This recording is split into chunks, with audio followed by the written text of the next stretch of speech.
Olá, amigos! Pastor James Rafferty aqui. Estou tão feliz que vocês se juntaram a nós novamente para nosso estudo contínuo no segundo trimestre de 2026. Nossa lição é intitulada Crescendo em um Relacionamento com Deus. E esta semana, a lição 3 é intitulada Orgulho e Humildade. É uma importante. Se você quiser ter sua própria cópia da lição da Escola Sabatina, pode fazer isso acessando 3abnsabbathschoolpanel.com. Não vá embora. Voltaremos em breve.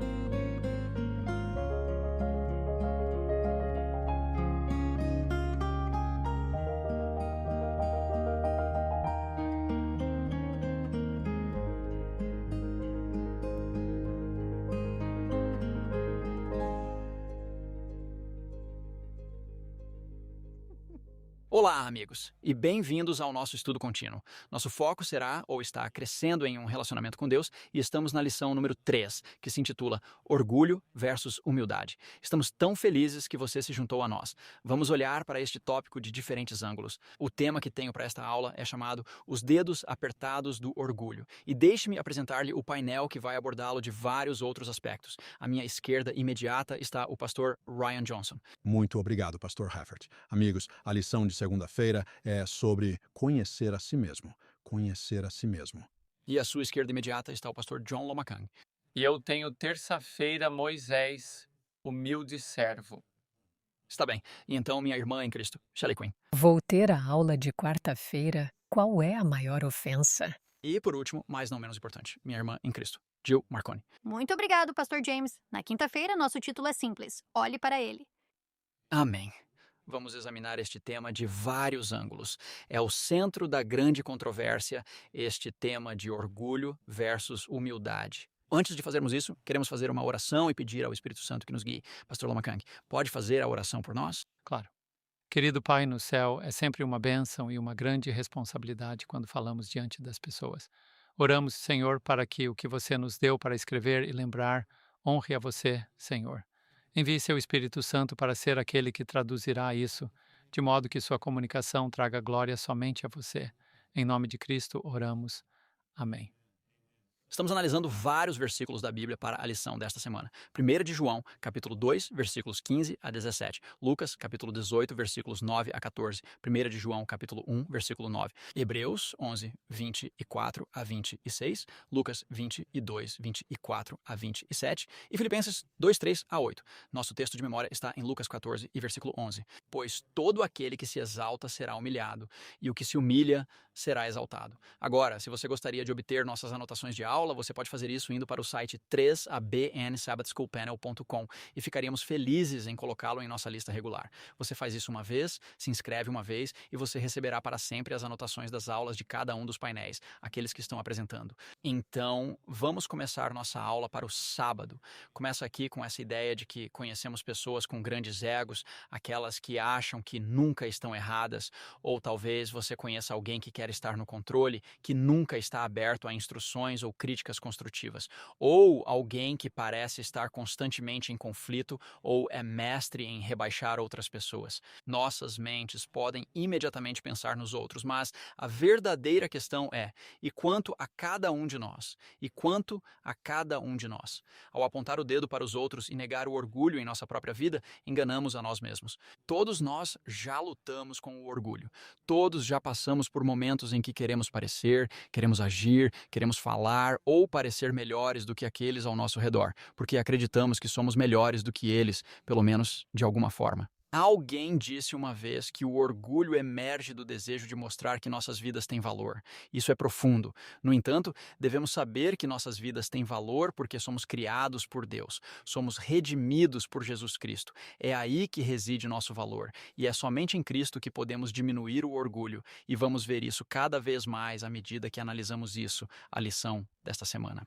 Então, esta semana, vamos explorar o impacto que o orgulho pode ter em nossos relacionamentos com Deus e com os outros, e vamos ver o que a Bíblia ensina sobre ter ou praticar a humildade diante dos outros e, é claro, diante de Deus, porque a humildade é o caminho para sair do orgulho. A lição de domingo é intitulada Os Dedos Apertados do Orgulho. Orgulho. Quando você pensa nesta palavra, pode imaginar um político orgulhoso, ou uma pessoa rica ou famosa, ou um pavão. Orgulho é a sensação de que você é mais importante ou melhor do que outras pessoas. De fato, o orgulho é um sentimento e um que não pode e não deve ser confiado. O orgulho começou primeiro com Lúcifer, o querubim cobrindo que estava próximo em serviço a Deus, como falamos em um programa anterior. Ele estava bem ao lado de Deus, nos próprios lugares de Deus, na própria presença de Deus. Agora, não sabemos quando ou como esses pensamentos de egoísmo entraram em seu coração, mas sabemos que esses pensamentos impulsionaram o universo para o que agora entendemos como uma grande controvérsia e vemos que Satanás é, na verdade, o oposto de Deus. Ele disse que queria ser como Deus, ser como o Altíssimo, mas no capítulo 14 de Isaías, ele pensou que ser como o Altíssimo era ser o centro das atenções e controlar todo mundo, tendo tudo focado nele. Mas Deus nos dá um quadro diferente em Filipenses 2, 5 a 11, um quadro de humildade, de esvaziamento de si mesmo, de estar disposto a se tornar um servo dos outros. Portanto, vemos essas imagens conflitantes em Isaías 14, 12 a 14 e Filipenses 2, 5 a 11. Como resultado, nosso mundo tem enfrentado as consequências do pecado de Lúcifer desde que ele plantou a dúvida nas mentes de Adão e Eva e os tentou a amar e confiar mais em si mesmos do que em Deus. Então, como começou o orgulho? Bem, temos uma pista. Apocalipse 19:10. Apocalipse 19:10 meio que nos diz como o orgulho começou. Podemos olhar para outro versículo depois deste, mas este primeiro versículo nos ajudará. Diz aqui em Apocalipse 19:10, falando sobre João: "E eu caí aos seus pés", falando sobre um anjo, "para adorá-lo." E ele me disse: "Não faças isso. Eu sou teu servo e dos teus irmãos que têm o testemunho de Jesus. Adore a Deus, pois o testemunho de Jesus é o espírito de profecia." O orgulho começou com Lúcifer querendo receber a adoração que pertencia apenas a Deus. Agora temos essa dica aqui e vemos a mesma coisa em Apocalipse 22:8. É basicamente repetido lá, anjos recebendo adoração de homens e se afastando rapidamente com medo porque se lembram de como tudo começou no céu. Não faça isso, não faça isso, não me adore. Adore apenas a Deus. E claro, Isaías 14 novamente destaca que Satanás queria essa adoração, a adoração que pertencia apenas a Deus. Há uma referência em Este Dia com Deus, página 256. Esse é o devocional diário. Acontece, na verdade, de ser o meu devocional diário favorito de todos os devocionais diários. E na página 256, Ellen White afirma que o orgulho começou com Lúcifer porque ele se permitiu deixar outros anjos em posições menos exaltadas pensar que ele era o governante no céu, com G maiúsculo, que ele era Deus. Havia anjos em posições menos exaltadas que olhavam para Lúcifer e viam como ele se comportava. Vemos isso no Apocalipse 19, Apocalipse 22, e eles estavam inclinados a adorá-lo como o governante do céu. E ele deixou que fizessem isso. O orgulho começa quando deixamos que as pessoas nos tratem e se relacionem conosco como se fôssemos Deus. 1 João, capítulo 2, versículos 15 a 17. Vamos analisar esses princípios aqui em relação ao espírito do anticristo, porque sabemos que o espírito do anticristo é o espírito que se coloca no lugar de Deus e procura ser adorado como Deus. E eu sugeriria que há um pouco de anticristo em todos nós. Na verdade, João está nos dizendo neste contexto o que realmente é o anticristo e como podemos percebê-lo e evitá-lo. 1 João, capítulo 2, começando com o versículo 15. Não ameis o mundo, nem as coisas que há no mundo, porque se alguém ama o mundo, o amor do Pai não está nele. Versículo 16. Porque tudo o que há no mundo, a concupiscência da carne, a concupiscência dos olhos e a soberba da vida, não é do Pai, mas do mundo. E o mundo passa, e com ele o desejo, mas aquele que faz a vontade de Deus permanece para sempre. E você pode perguntar, bem, o que isso tem a ver com o anticristo? Bem, leia o próximo versículo, versículo 18. Crianças pequenas é a última vez. E como vocês ouviram que o anticristo virá, mesmo agora há muitos anticristos, pelo que sabemos que é a última vez. Então, o contexto do anticristo é encontrado nestes versículos sobre amar o mundo. E temos dois princípios destacados aqui. Um é amar o mundo em vez de amar Cristo, e o outro é escolher fazer a nossa vontade em vez de escolher fazer a vontade de Deus. Foi assim que Adão e Eva caíram, e é assim que cada um de nós é desafiado. Este espírito do anticristo é o espírito de autoexaltação e está em todo o nosso mundo hoje. E é por isso que há tantos anticristos, tantas coisas que colocamos no lugar de Cristo, porque anti não significa apenas contra, significa colocar algo no lugar de Cristo. Você pode colocar sua carreira no lugar de Cristo, seu carro no lugar dele, sua casa no lugar, sua esposa no lugar, seu marido no lugar. Há tantas coisas que colocamos no lugar de Cristo. E quando fazemos isso, nos ajuda a entender por que tantas pessoas acabarão recebendo a marca da besta. A pressão econômica será muito difícil de resistir se colocarmos o amor pelo mundo no lugar do amor por Deus. O orgulho pode ser positivo? Bem, talvez não no contexto em que o conhecemos. Embora possamos usar a palavra positivamente quando falamos sobre as conquistas de uma pessoa no contexto de uma profunda apreciação por algo ou por alguém que alguém fez, algo que alguém fez. Podemos dizer, estou muito orgulhoso de você. E é importante entender que buscar a excelência e reconhecer e apreciar os dons e habilidades que Deus te deu não é necessariamente ser orgulhoso. Segundo as Escrituras, existe um tipo adequado de amor próprio. Amar os outros como amamos a nós mesmos. Jesus diz em Marcos 12, versículo 31. Mas este é sempre um amor altruísta.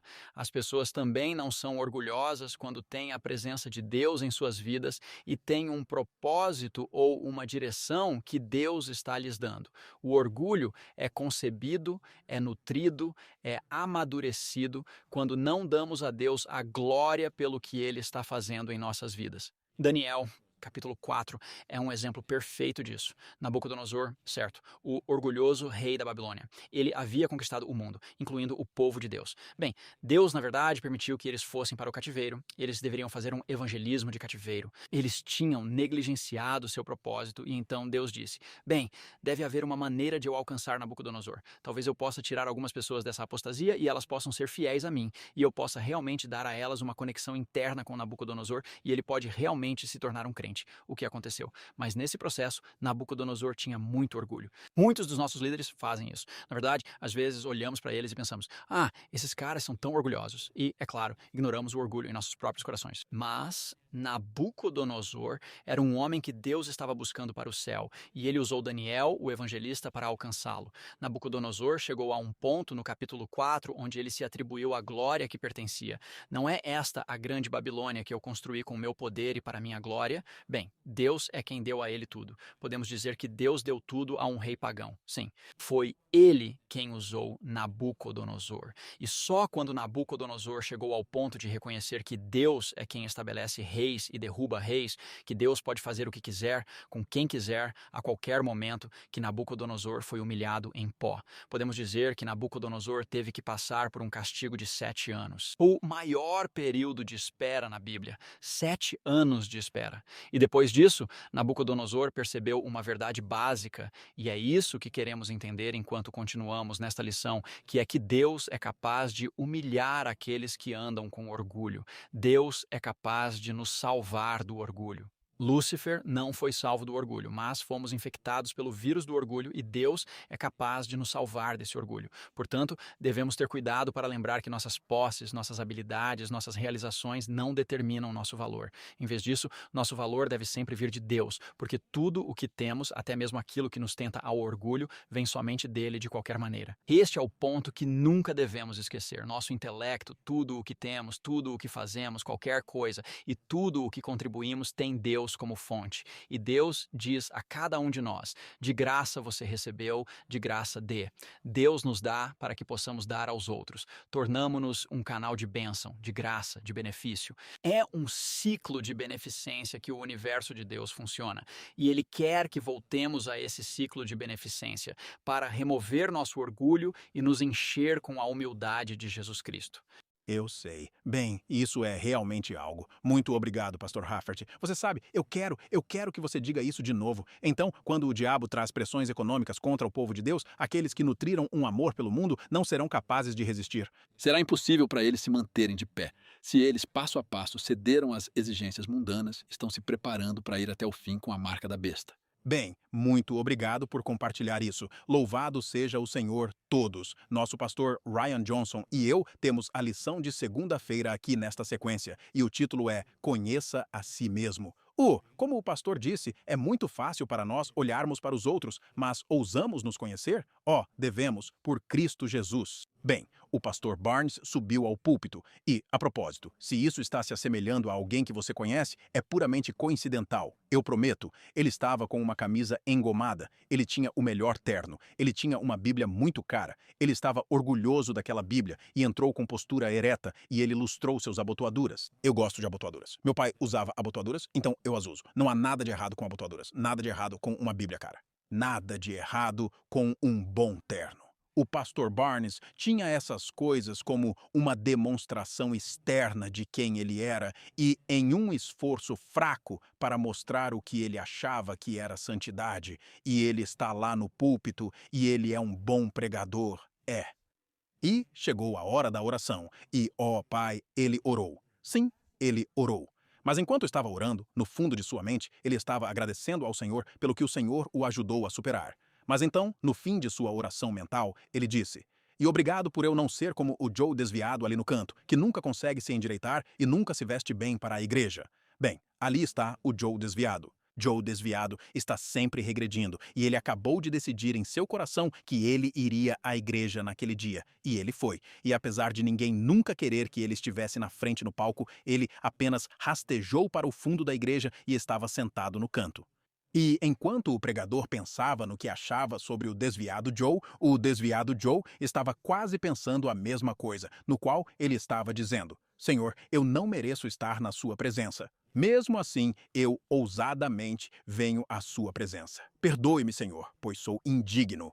Você já ouviu histórias como essa, comparando o pastor Barnes com o desviado Joe, e é fácil para nós apontar o dedo e dizer: sim, não queremos ser assim. Então, eu tenho outro exemplo. Uma história verdadeira pode nos ajudar a nos situar. Estávamos falando sobre isso, não ser orgulhosos nas coisas que o Senhor fez por nós, lembrando que devemos ser penitentes por causa da cruz. E uma irmã disse: Você viu aquela moça? E chamou pelo nome da moça. Bem, o nome da moça estava na boca de todos, Irmã Shelley, porque ela tinha engravidado fora do casamento, como se diz. E, a igreja teve que fazer todas as coisas e tudo mais. Mas essa jovem havia encontrado Jesus e bem ali, naquele culto de sábado, ela estava lá na frente balançando a mão no ar e dizendo: Obrigado, Senhor. E o que essa irmã estava se perguntando era: será que essa garota não tem vergonha? Ela estava dizendo que a moça não é como nós. Será que já fomos assim? Quer saber? Vamos examinar isso na Bíblia. Isso é pesado? É pesado.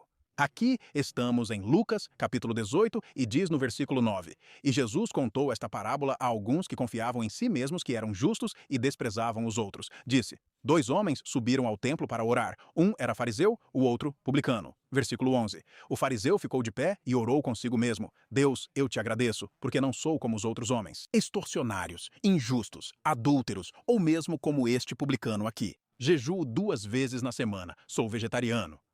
Eu coloquei isso ali. Ajuda-me, Senhor. Dou dízimos de tudo o que possuo. E o publicano, estando afastado, não levantou tanto quanto seus olhos para o céu, mas bateu em seu peito. Essa era uma maneira antiga de expressar sua tristeza e remorso, dizendo: Deus, seja misericordioso comigo, um pecador. Versículo 14. Eu digo a vocês, disse Jesus, este homem desceu para sua casa justificado ao invés do outro, pois todo aquele que se exalta será humilhado, e aquele que se humilha será exaltado. A Bíblia diz que o publicano foi justificado. Em grego, dikaiô, que significa que ele foi considerado inocente. Vemos a justificação bem ali. E pense que o fariseu não voltou para casa justificado. Caramba, isso é pesado, não é? Jesus está dizendo que o reino dos céus não é do jeito que o fariseu está retratando, é assim que é. Quem é você nesta parábola? Quem sou eu nesta parábola? Precisamos nos examinar através de Deus. E eu digo através de Deus de propósito. Vire comigo para Salmos 139. Este é um salmo que acredito que a irmã Jill estava citando no início do trimestre e diz no versículo 23: Examina-me, ó Deus, e conhece o meu coração. Não me deixe ser enganado por mim mesmo pelo meu orgulho, pensando que sou algo que não sou. Diz: Experimente-me e conheça meus pensamentos e veja se há algum caminho perverso em mim. A palavra search me significa examinar intimamente. Agora vou pular para 2 Coríntios capítulo 13 e veja o que diz no versículo 5. Examinai-vos a vós mesmos se estáis na fé, provai a vós mesmos. Não sabeis que Jesus Cristo está em vós, a menos que sejais réprobos? Mas então ele continua dizendo: Confio que saibais que não somos réprobos. Devemos examinar-nos, deixando a luz de Deus brilhar sobre nós e mostrar-nos quem somos. Isso é uma bela afirmação. Senti-me meio orgulhoso disso, mas eu não sei como fazer isso. Precisamos deixar a palavra agir. Como podemos deixar a luz de Deus nos mostrar quem somos? Número 1, existem os mandamentos. Agora você pode pensar: como é isso? Vire comigo rapidamente para Romanos capítulo 3 e vou ler o versículo 20. Romanos 3, versículo 20, diz, falando sobre os mandamentos, iluminando quem somos. Portanto, pelas obras da lei, nenhuma carne será justificada diante dele, porque pela lei vem o conhecimento do pecado. Você conhecerá o pecado pela lei. Isso não é poderoso?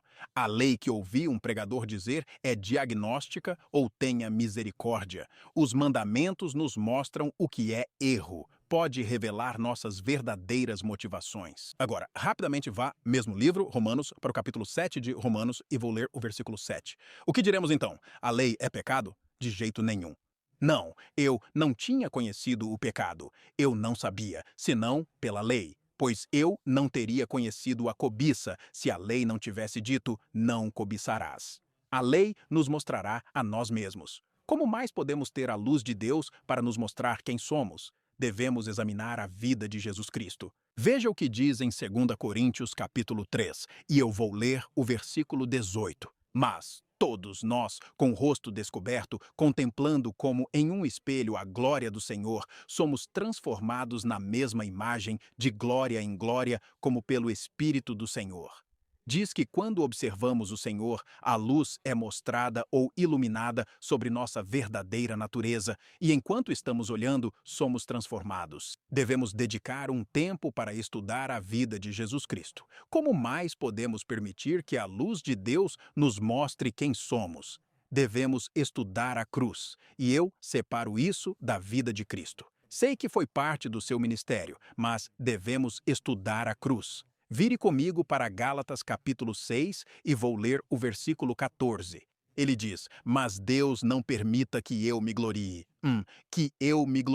Exceto na cruz de nosso Senhor Jesus Cristo, por quem o mundo está crucificado para mim e eu para o mundo. Como posso me gloriar em mim mesmo quando contemplo a cruz? Mas aqui está um versículo interessante que mostra isso. Vou passar para Zacarias capítulo 12 e vou ler o versículo 10. Zacarias capítulo 12, versículo 10. Olhe para isto, olhe para este versículo. Diz, derramarei sobre a casa de Davi e sobre os habitantes de Jerusalém o espírito de graça e de súplicas, e eles olharão para mim a quem eles traspassaram. Eles olharão para mim aquele a quem eles traspassaram, e chorarão por ele, como quem chora por um filho único, e estarão em amargura por causa dele, como quem está em amargura por seu primogênito. Versículo 11. Naquele dia haverá um grande pranto em Jerusalém. E toda a minha vida eu tinha entendido mal este versículo, e olhei no comentário, e este é um versículo de arrependimento. Primeiro, disse que o Espírito é derramado, e então eles olham para aquele que foi transpassado, e você vê uma mudança. Há luto. Mesmo se alguém recusar o presente, reconhece quem é ao observar a cruz. Muito tempo atrás, eu era pastor em uma pequena cidade em Nevada, e todo mundo estava bravo com todo mundo. Ninguém estava errado, irmã Jill. Todo mundo estava certo, inclusive eu. Nós não sabíamos como consertar isso. Sabe o que fizemos? Tivemos comunhão bem no meio da semana, nos concentramos em Cristo Jesus na cruz. E você sabe, pastor Lomakang, aquilo acabou se tornando a família de igreja mais unida que já pastoreei. Amém. Conheça a si mesmo, mas através da luz de Jesus Cristo. Amém. Amém, amém. Louvado seja Deus, louvado seja Deus. Não vai embora, voltamos já já. Olá, eu sou Greg Morcone. Estou tão feliz que você se juntou a mim para o Momento Missionário da 3ABN. Shirley tinha receio de TV via satélite, mas quando sua família a convenceu a experimentar a Dish Network, ela encontrou o 3ABN entre os canais religiosos. Embora ela nunca tivesse assistido a programas religiosos antes, um programa chamou sua atenção, pois o pregador estava ensinando sobre o quarto mandamento e como o sábado era o dia de descanso de Deus. Surpresa, Shirley folheou sua Bíblia, mas não conseguiu encontrar onde Deus mudou para o domingo. Então, após muita oração, ela se aproximou do marido, Jim, e contou a ele o que havia ouvido na 3ABN. A reação dele surpreendeu-a. Quando ela me falou sobre o sábado, eu estava disposto a dar uma olhada nisso, ele disse. Então, decidimos enviar um e-mail ao nosso pastor, perguntando-lhe por que o sábado foi mudado para domingo. Depois de alguns dias, ele respondeu que Paulo pregou no primeiro dia da semana em Atos 20, 7. No entanto, li o contexto completo com atenção e não vi nada sobre o Senhor mudar a observância do sábado para o domingo. Como a resposta do pastor não estava de acordo com o resto da Bíblia, isso resolveu para mim. Começamos a visitar igrejas adventistas do sétimo dia em nossa cidade e encontramos uma onde o pastor sempre dava uma explicação clara do que a Bíblia diz. Isso é o que eu estava perdendo. Terei o restante da história para você no próximo Momento da Missão 3ABN. Olá, amigos. Bem-vindos de volta. Louvado seja Deus pelo seu apoio, pelos incríveis milagres que Deus está realizando através do Ministério 3ABN. Quero passar nosso estudo para o pastor John Lomakang. Ele tem a lição de terça-feira. Obrigado, pastor James. O meu se chama Moses, o servo humilde. Você sabe que seu ponto de origem não precisa se tornar seu caráter ou destino. Isso é tão significativo na vida de Moses, enquanto mergulhamos em Hebreus capítulo 11, versículo 24 a 26.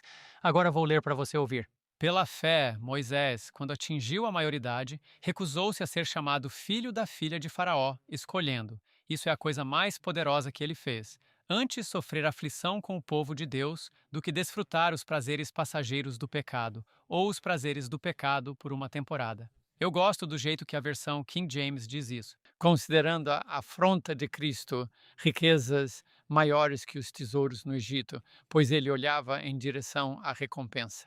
Sabe, o autor da lição, e muito obrigado por isso, destaca essa coisa muito significativa. Os grandes salões do palácio egípcio ostentavam opulência, prazer e facilidade, mas Moisés escolheu não participar disso. O ponto de origem não precisa se tornar o lugar que molda seu caráter ou destino. E muitos de nós costumamos dizer, bem, olhe para os meus pais, olhe para o meu ambiente. E mesmo nos dias de Cristo, esse era o pensamento das pessoas naquela época. Pode alguma coisa boa, pode realmente algo bom vir de Nazaré? Bem, a realidade é que Nazaré não era o ponto de origem de Jesus. Se ele dissesse de onde veio, eles teriam ficado chocados. Mas Moisés aprendeu toda a sabedoria dos egípcios e foi poderoso em palavras e ações. Uma vida de poder, riquezas e popularidade estavam ao seu alcance. No entanto, Moisés escolheu algo muito diferente.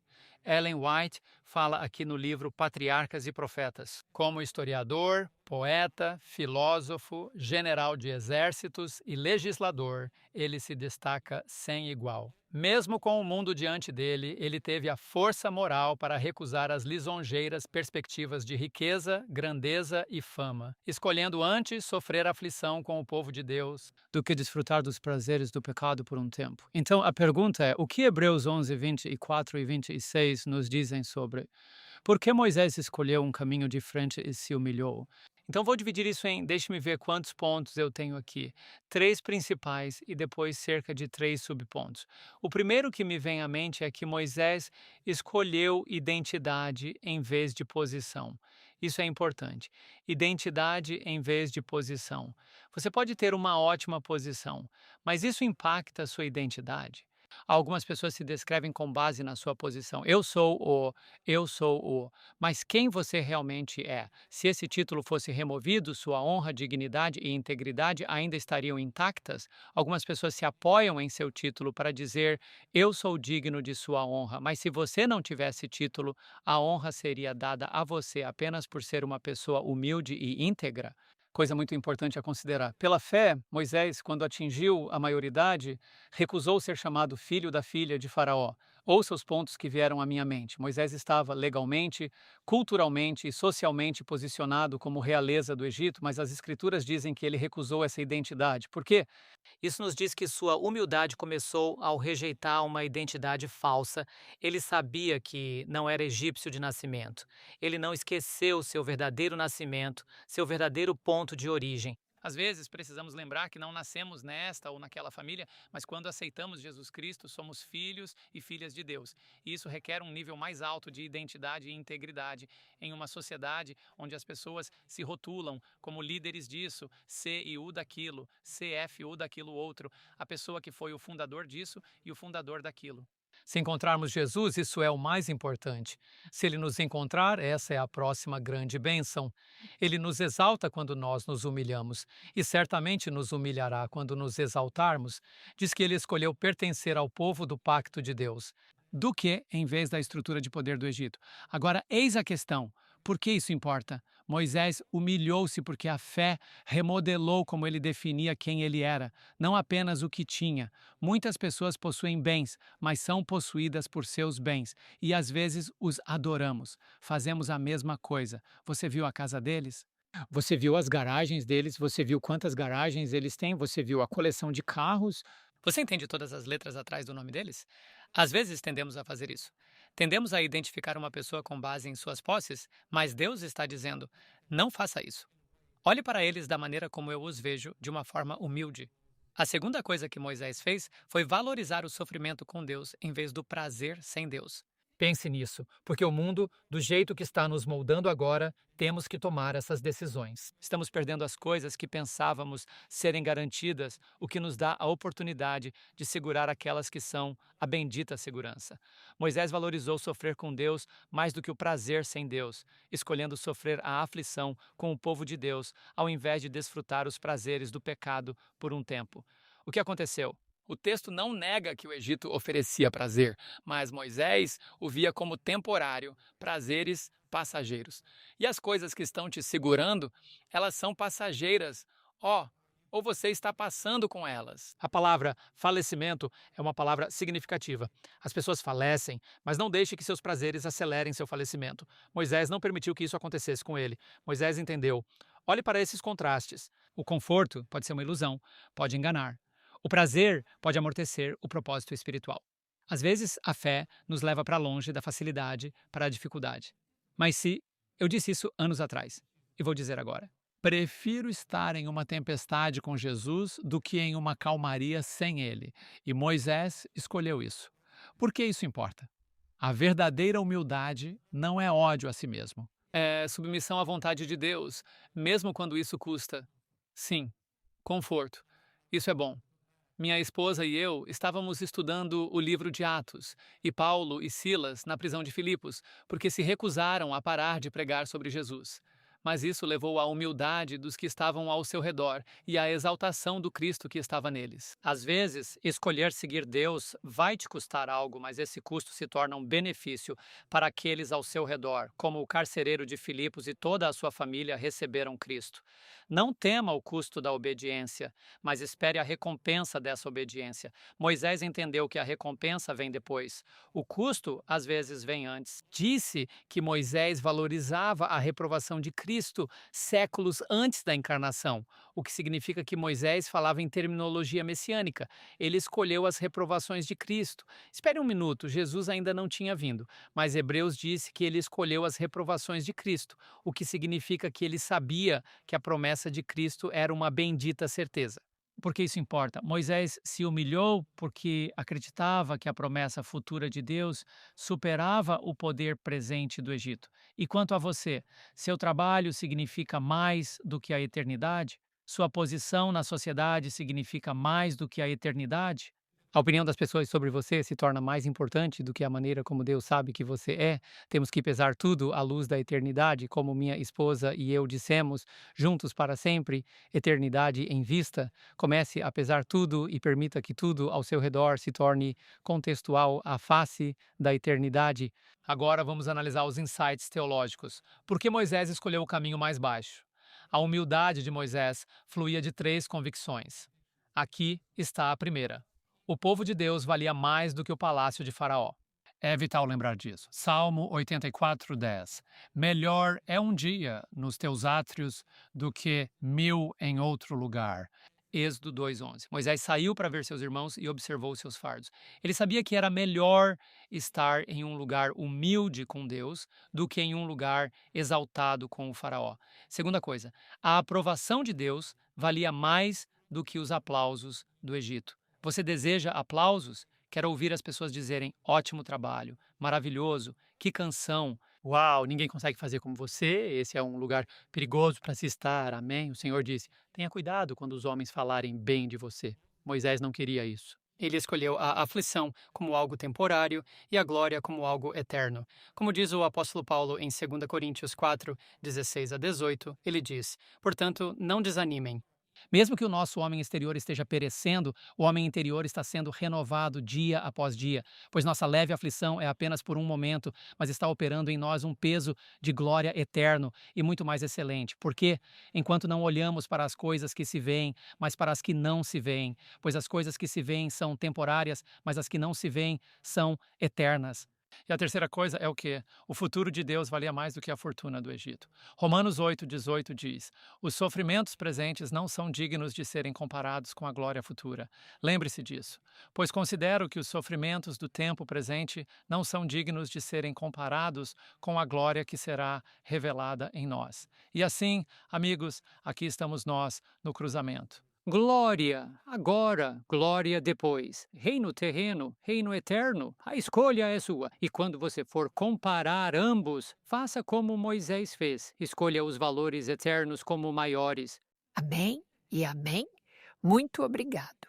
Este é um ótimo estudo. Shelley Quinn, e eu tenho a lição de quarta-feira. Se você tiver suas Bíblias, por favor, abra em Lucas capítulo 22. Vamos estudar. O título da lição é A Maior Ofensa.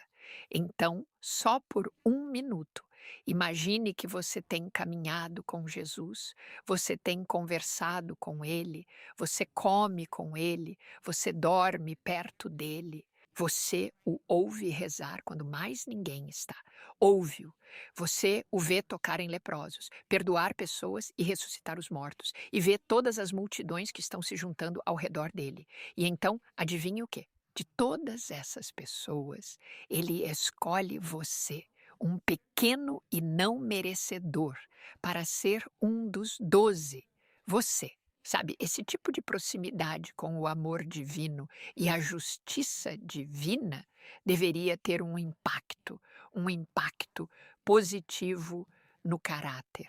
No entanto, em um dos momentos mais sagrados do ministério de Cristo, esta é a própria noite em que ele está se preparando para se entregar como sacrifício. Isto está no jardim do Getz, quero dizer, bem antes do jardim do Getsemane. Adivinhe o que eles estão fazendo? Algo chocante acontece. Os discípulos começam a discutir sobre status.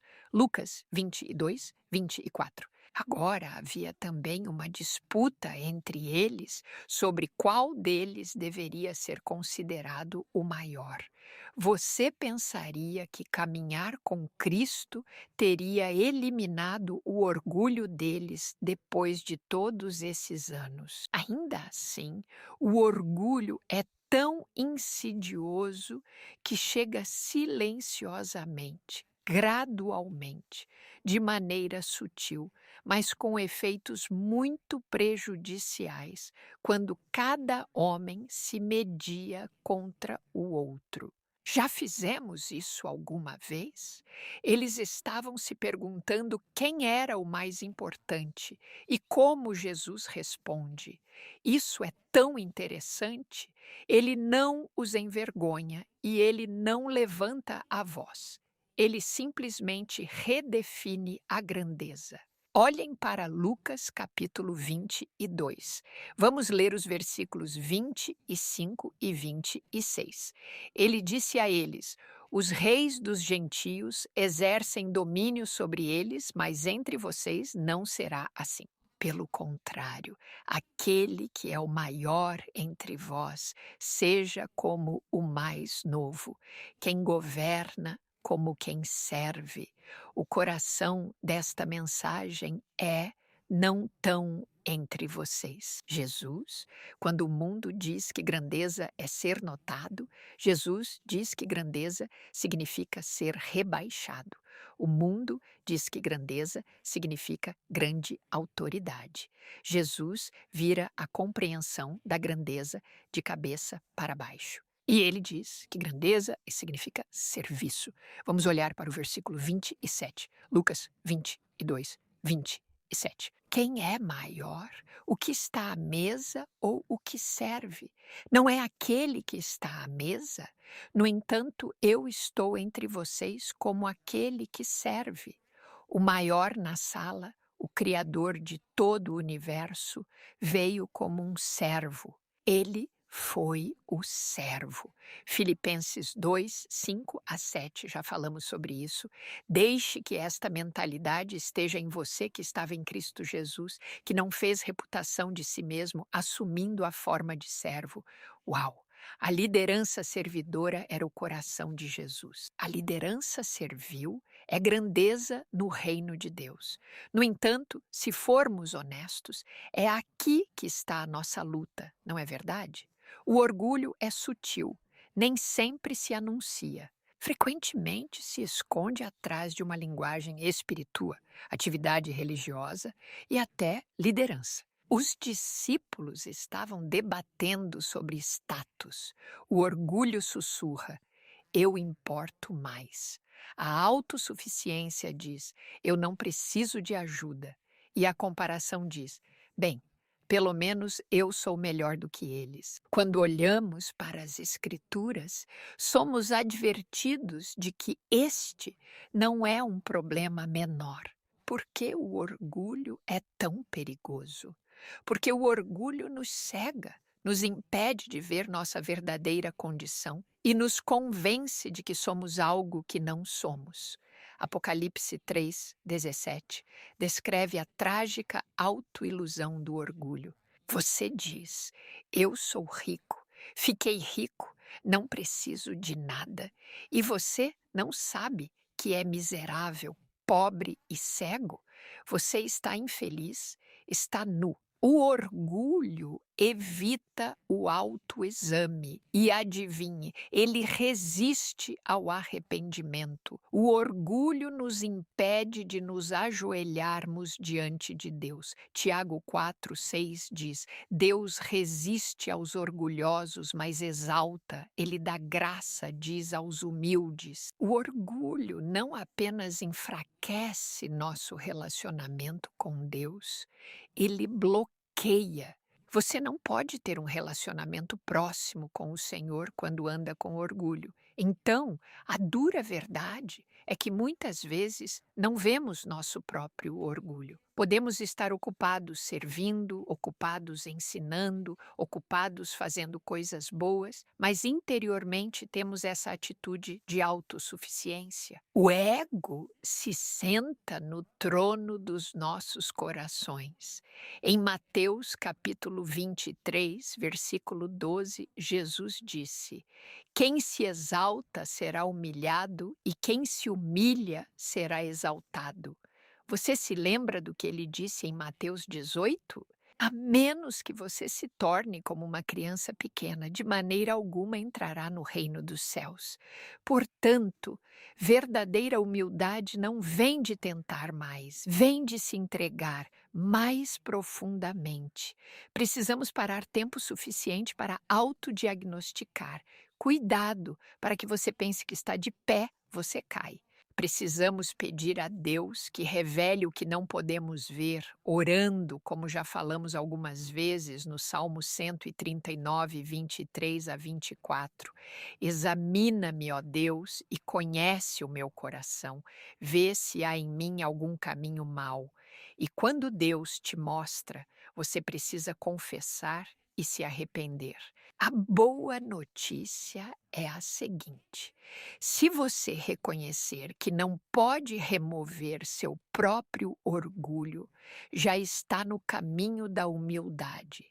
Deus nunca nos pede para nos consertarmos. O que ele pede? Que nos rendamos. No livro Parábolas de Jesus, página 159, encontramos uma oração poderosa. Deixe-me ler para você. Senhor, toma meu coração, pois não posso entregá-lo. É tua propriedade. Mantenha-a pura, pois eu não posso mantê-la por ti. Salva-me apesar de mim mesmo, meu fraco e não cristão eu. Molde-me, forme-me, eleve-me a uma atmosfera pura e sagrada, onde a rica corrente do teu amor possa fluir através da minha alma. Esta é a oração de alguém que entende o Evangelho. Não era: Senhor, olha como sou forte, mas, Senhor, não posso fazer isso sem você. Eu rezo todos os dias. Eu digo: Senhor, sou tão grato que a salvação é um dom da graça e a justiça pela fé. Sei que nunca poderei me salvar, e a verdadeira humildade é tornar-se como Jesus, ser totalmente dependente do Senhor. Ele derramou tudo e confiou totalmente. Eu só digo o que o Pai me disse para dizer. Eu só faço o que o Pai me mostra para fazer. Portanto, não é orgulho, mas humildade. Não eu, mas entrega. Lembre-se, não assim entre vocês. Não grandeza como o mundo a define, mas graça nela, grandeza como Jesus a vive. Jesus, o maior de todos, ajoelhou-se e lavou os pés dos discípulos, incluindo aquele que estava prestes a traí-lo. Ele tocou os mais humildes e serviu até a morte. Agora, adivinhe, ele nos convida a seguir esse mesmo caminho. Que Deus nos dê olhos para ver e um coração para se entregar e refletir essa atitude de humildade do nosso Rei Servo. Amém. Muito obrigado, Shelley. Pastor John, Pastor Ryan, Pastor James. Eu sinto o poder de convicção do Espírito Santo, você sabe, presente aqui conosco, e o Senhor está trabalhando no meu próprio coração, enquanto cada pessoa compartilha aqui. É uma coisa linda permitir que Deus trabalhe no seu coração e nos mostre o que está acontecendo em nossas próprias vidas. Você estava citando aquela oração, Lições de Objetos de Cristo.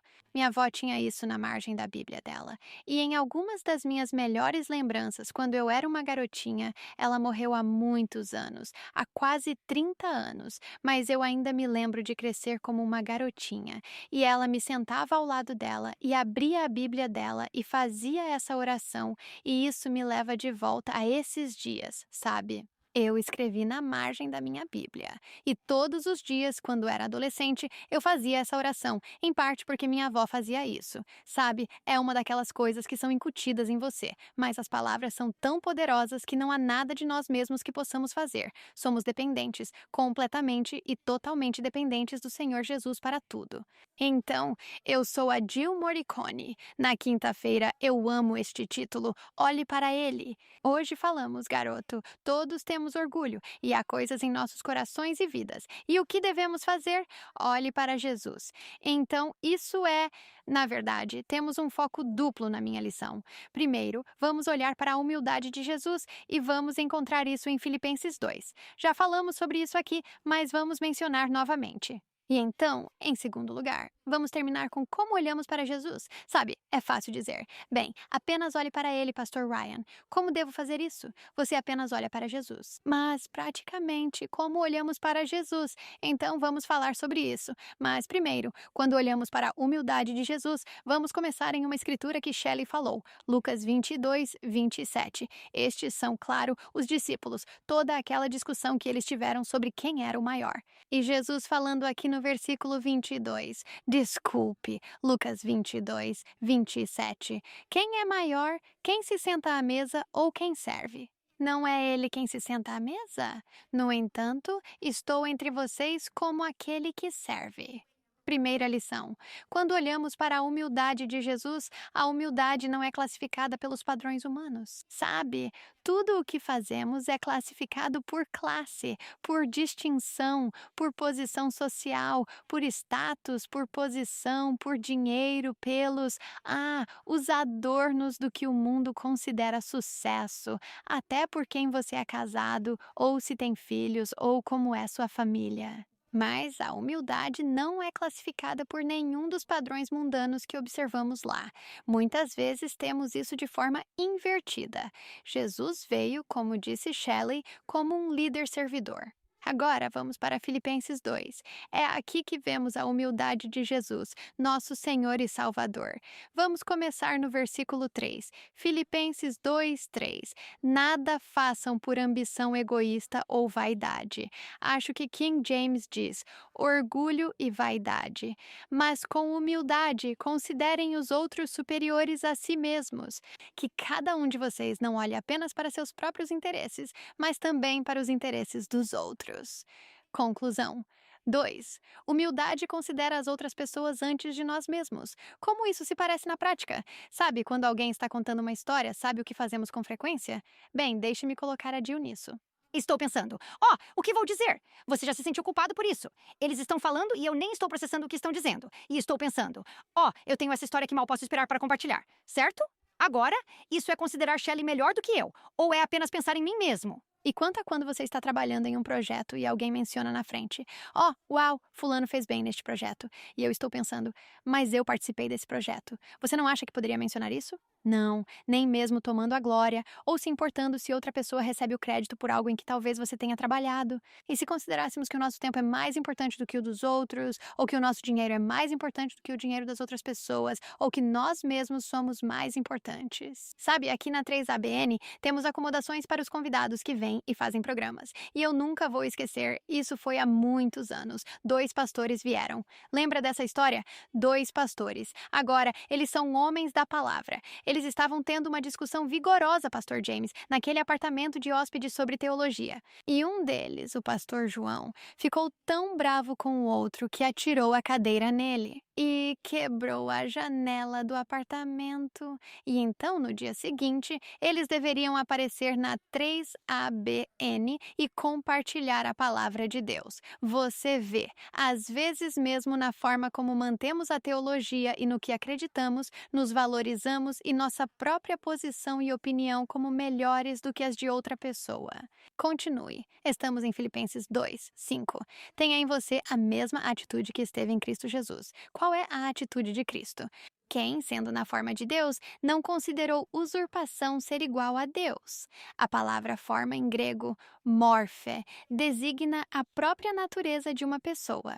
Consequentemente, isso identifica Jesus como sendo Deus. Ele está dizendo que Jesus veio na forma de Deus, não como na imagem de Deus, como Adão e Eva foram criados à imagem de Deus. Ele veio como o próprio Deus, a própria natureza e essência de Deus. Mas ele não considerou isso como usurpação para ser igual a Deus. A palavra usurpação é usada somente aqui no Novo Testamento, este termo grego, e é algo a ser usado para vantagem própria, ou algo para tirar proveito. Em outras palavras, Jesus Cristo, ele é totalmente divino, a natureza de Deus. Ele é o próprio Deus. Ele não usou sua natureza divina em benefício próprio. Conclusão 3. A humildade não usa posição para ganho ou vantagem pessoal. Vamos continuar lendo, versículo 7. Mas ele se esvaziou, tomando a forma, essa palavra é morphe novamente, a forma de um servo. Agora, antes ele tinha a forma, a natureza natureza de Deus. Agora ele tem a forma, a natureza de homem e um servo, um escravo. Então aqui vemos Jesus plenamente divino e plenamente humano juntos. Ele assumiu a forma de um servo, doulos. Jesus se identificou com os mais baixos dos baixos. O escravo, alguém que pertence a outro sem nenhum direito de propriedade próprio. E antes de pensarmos, esse é um lugar terrível para se estar. Essa palavra é usada com a maior dignidade no Novo Testamento porque é usada para os crentes, que somos você e eu, que voluntariamente nos colocamos sob a autoridade de Cristo. Nós somos seus servos, por assim dizer, seus seguidores dedicados. A quarta lição, humildade se identifica com os outros, e foi isso que Jesus fez, identificando-se conosco, os doulos, os escravos. Versículo 8. E sendo encontrado na aparência como homem, ele se humilhou e tornou-se obediente até a morte e morte de cruz. Lição número 5. A humildade sofre para que outras pessoas possam ser livres. Muitas vezes, talvez estejamos dispostos a sofrer por nós mesmos, mas isso é sofrer por outra pessoa para que outra pessoa possa ser libertada, outra pessoa pode ser livre. Então, ao olharmos para Filipenses 2, vemos esse belo exemplo de Jesus e sabemos que devemos olhar para Jesus. Pastor Ryan, acho que você citou 2 Coríntios 3, 18. Devemos contemplar, porque quando olhamos para Jesus, contemplamos Jesus, nos transformamos. Sabemos que precisamos olhar para Ele. Hebreus 12, 2 diz: olhando para Jesus, o autor e consumador da nossa fé.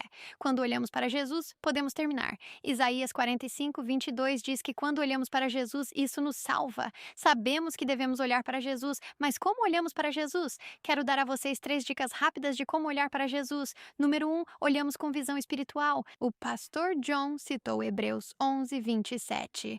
Pela fé, Moisés deixou o Egito sem temer a ira do rei, porque perseverou como quem vê aquele que é invisível.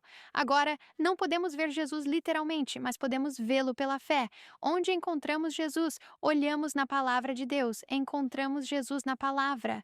Passe tempo na palavra. Olhe com visão espiritual, por assim dizer. Pela fé, olhe para Jesus na palavra. Número 2, Colossenses 3, versículo 1 e 2. Se, pois, fostes ressuscitados com Cristo, buscai as coisas que são de cima, onde Cristo está sentado à direita de Deus. Concentre-se nas coisas do alto, não nas coisas da terra. Chave número 2. Olhamos para Jesus por escolha. É uma escolha olhar para Jesus. Você e eu podemos escolher filmes, você e eu podemos escolher esportes, você e eu podemos escolher outras coisas e eu não estou negando nenhuma dessas coisas, mas estou dizendo que é uma escolha todos os dias o que escolho olhar, onde escolho focar meu coração, meu afeto, minha atenção, meus pensamentos e é uma escolha ao longo do dia todo.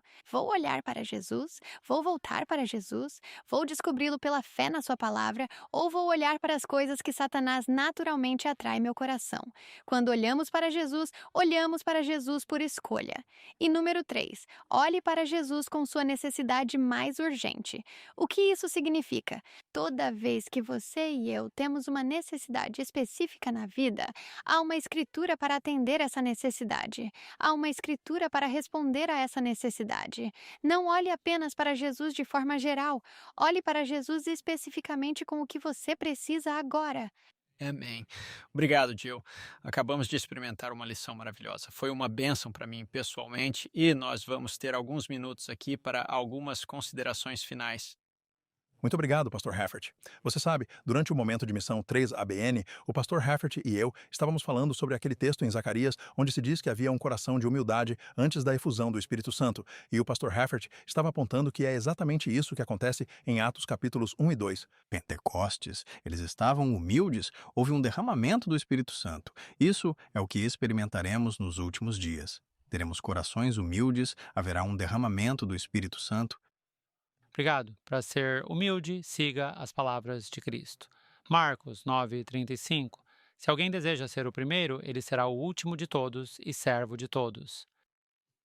Lições de Cristologia, página 154, diz: não há nada tão ofensivo a Deus ou tão perigoso para a alma humana como o orgulho e a autossuficiência. Todos nós precisamos confessar e nos arrepender do orgulho e da autossuficiência. Para cada texto das Escrituras, há um caminho para Jesus. Amém. Amém. tão grato por você ter se juntado a nós para esta lição. É uma importante e é pessoal e prática. Pergunte a si mesmo, quão orgulhoso sou eu realmente? Como o orgulho pessoal pode estar impactando o meu relacionamento com Deus e com os outros? Na próxima semana, vamos analisar o papel da Bíblia. Portanto, queremos ter certeza de incentivá-lo a se juntar a nós na próxima semana para o nosso estudo. Vamos fazer uma oração para encerrar. Pai Celestial, muito obrigado por cada uma das apresentações aqui, pelas lições que nos deste em sua palavra. Guia e dirige-nos, cada um que está assistindo, através do Espírito Santo. Em nome de Jesus. Amém.